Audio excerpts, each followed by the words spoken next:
ठोकर भी उन्हीं को लगती है जिनको रब ने थामना होता है। दौलत दुनिया की हो या ईमान की, जितनी बढ़ती जाएगी उतनी नींद कम होती जाएगी। दुनिया भी अजीब जगह है। यहाँ 100 किलो अनाज की बोरी जो उठा सकता है वो ख़रीद नहीं सकता, और जो ख़रीद सकता है वो उठा नहीं सकता।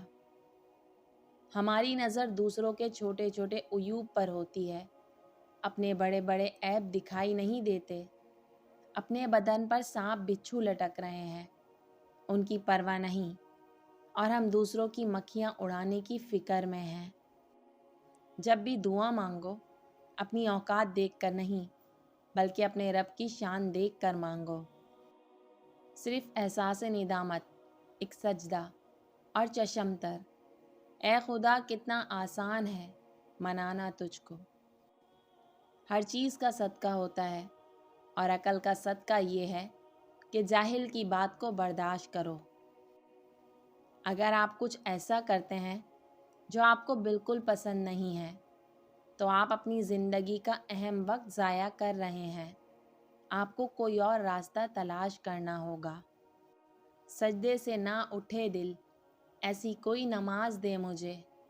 इश्क दे अपनी ज़ात का, उस कुन से नवाज दे।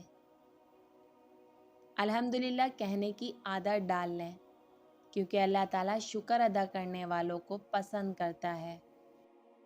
किसी ने पूछा, मेरा रब मेरी उस वक्त क्यों नहीं सुनता जब मैं दुआ मांगता हूँ?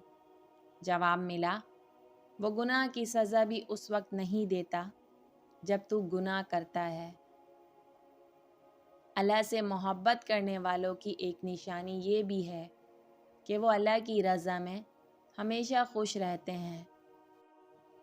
दुरूद पाक पढ़ा करो। ज़िंदगी परेशानियों, मुसीबतों और मुश्किलात से पाक हो जाएगी।